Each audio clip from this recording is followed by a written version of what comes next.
Hey everyone, I'm Alex, and welcome to this Marvel Snap free-to-play guide on how to maximize your progress and make use of your credits and gold in Marvel Snap. And in this guide, I'm going to take you through everything you need to know to make sure that you don't waste anything. Because if you're a free-to-play player, which honestly, I think it's a great idea.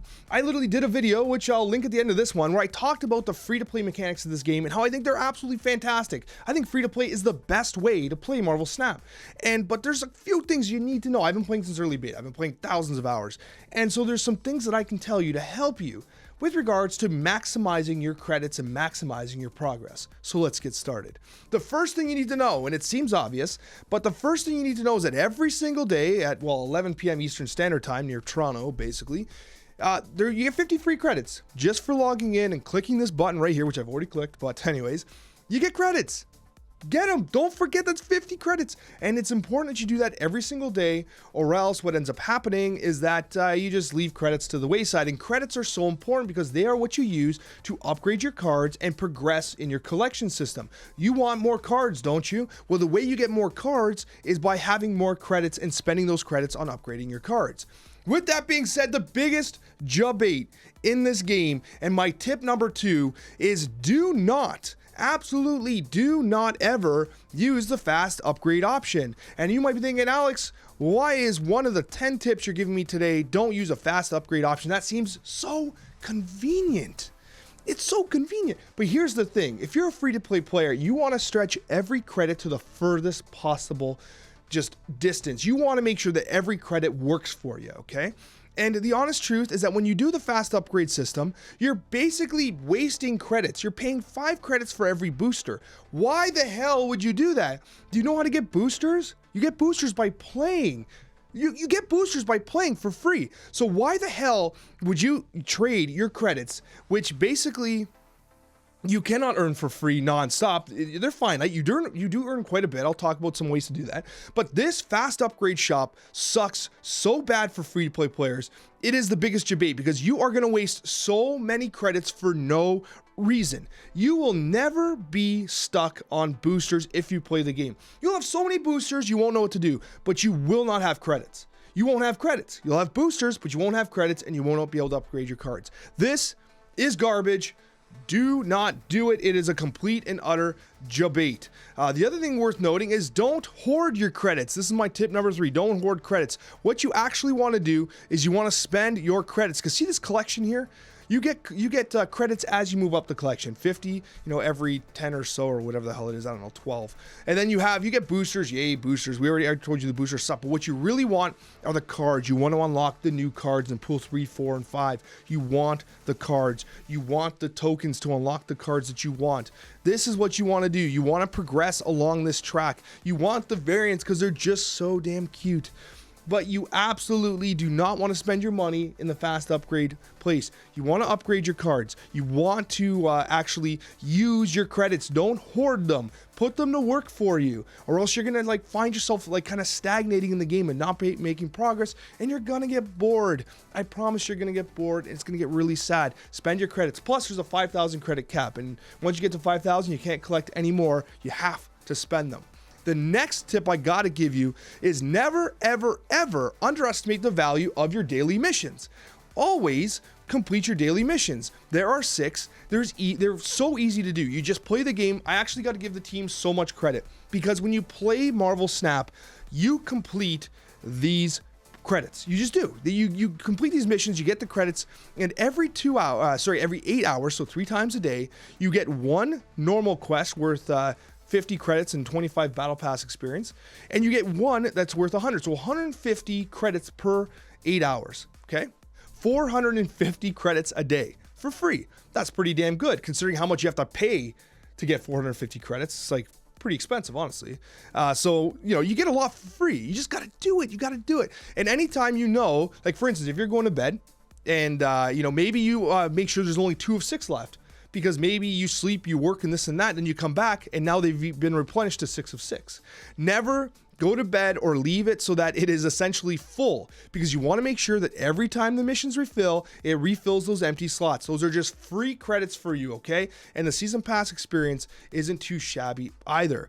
And on that note, it's so important that while you're doing that, you complete the weekly challenge. Now, second underneath some credit, because what they did was they made it so that the challenges are actually easier to complete. They used to be, you used to have to do 35 challenges to complete the weekly challenge, but now you only need 25. And as you can see, the first few, you get 10 gold, 100 season pass XP, you get some credits, 100 credits. Now you got 200 credits, 250 credits, the value, 300 credits, and then finally you get 500 credits, 100 gold, etc., etc. That adds up every week, especially when you consider if you're doing all these quests, that's a lot of credits, and that's a lot of equivalent money you could have been spending. So if you want to progress in this game, you actually make sure that you always have the weekly challenge done, and you never waste 2 missions. You never waste missions. Always make sure that then when this refill's happening, you got 2 empty slots or 4 empty slots if you're going to bed for like 6 hours on a night shift or something like that. Make sure you maximize that. It is so important. Also, something that's worth noting here is that you have to always upgrade common cards. So here's something a lot of players might not realize. When you look at this board here, you'll notice that, okay, all the cards, some cards are shining, those ones I have boosters for, but the actual border indicates the rarity. So this is an uncommon, this is a rare, this is an infinity, right? This is a, what the hell is this? Shiny logo, sorry, this is the animated logo. But the important ones you really need to fixate on are the ones like this, which are just the gray ones. Why is that? Because basically the way it works is that the gray ones only cost you 25 credits for 1 collection score to upgrade.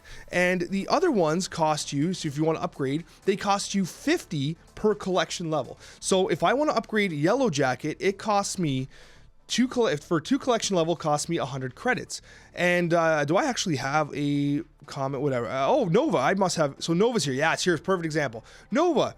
Okay, this variant of Nova I have not actually upgraded yet, and you'll see that it's 1 collection level for 25. Huh, interesting. 2 collection level for 100, or 1 collection level for 25.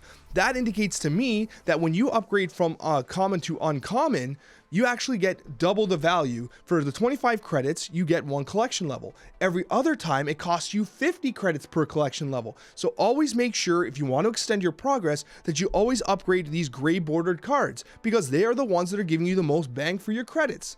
100%. And the other thing worth noting as well is you should always upgrade to infinity. The reason for this is so you get to infinity, and what you get is an infinity split. So you upgrade all the way up, it costs, 50 credits, 100 credits, 200 credits, 300 credits, 400 credits, 500 credits, infinity. You did it. You spent all those credits, like a week of credits. And then you basically get the shiny border, but then you get to actually do a split, which basically gives you an added effect and possibly an additional effect as well. So what happens is like, okay, yeah, it looks cool, but the important thing is it starts again as that gray border, which only costs you 25 credits to upgrade again, which again gives you more value for your credits. So it's very important that when you do the infinity split, you upgrade that card again, because then you get that additional collection level for a discounted rate. You also have to understand that you also get some collection rewards for ranking up. A lot of people might not realize this, but you actually get credits, quite a bit of credits for ranking up. You get some variants, you get some credits, you get some gold just for ranking up. Now, obviously, it can be harder to get to these higher ranks, but along the way, you're making credits, right? So being into the game pays. Hey, that's not too bad, eh? And the last thing I will say is not to spend, this is actually the second last thing I'll say. Don't leave quite yet. But basically, I gotta be honest with you. This might be controversial, but I think that the variants are too expensive. If you have gold, so if you're going to collect gold and you start collecting gold from, rewards and season pass and all this stuff, and you get lucky, it's super important that you should know that these are super overpriced, like insanely overpriced. Do not buy the variants. Why? Because you get variants along the collection track. 700 gold, that's a lot. And you unlock variants here. Look, I think I scrolled down. I think my last thing, I got a group variant right here. I literally unlocked a variant along the collection track. So, Alex, I got all this gold. What do I do with it instead? You spend the gold to re-roll the shop, get more credits, extend your collection score, get more cards, and push the season pass experience. This is the best way for you to use the gold you achieve. honestly. And perhaps in the future that you know, they have another system for monetization that, you know, I would suggest maybe hoarding some gold, because maybe they release a new type of monetization system which only uses gold and you're ready for it. It's up to you. But in the meantime, using the gold on the mission refills gives you the most bang for the buck, especially considering you're getting Season Pass XP. Let's talk about that. And this is the final point, the Season Pass experience. So basically, yes, you got to pay money for the Season Pass, but there is a free track as well. So you do get rewards just for playing for free. If you pay the money, which, for the record, I do think is a little worth it. It does give you a lot of value. I did a full video about the whole monetization system. I'll link it at the end of this one. And basically, I do think that the Battle Pass is really good. But here's the thing a lot of people don't realize. So yes, you get a whole bunch of things along the free track, like free credits for free. That's a lot of credits, right?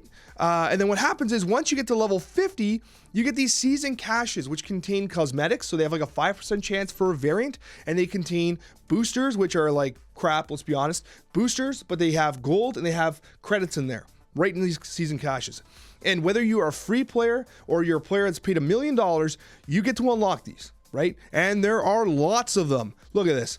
I am scrolling for days here. If you're a free-to-play player and you can get to level 120, God bless, because you're going to get a ton of different currencies. You're going to get a ton of credits. You're going to get a ton of gold and probably a ton of boosters too. But you know what? At the end of the day, you are getting value. So playing the game does pay. And ultimately, as I said, I hope that this guide helped you for your free-to-play playing. Definitely check out this next video if you're interested in my discussion about how I feel about the overall monetization of the game. I think it's pretty good. And of course, I got a lot of videos with beginner's guides and stuff like that, so check those out too. Thanks for watching, and we'll see you in the next Marvel Snap video.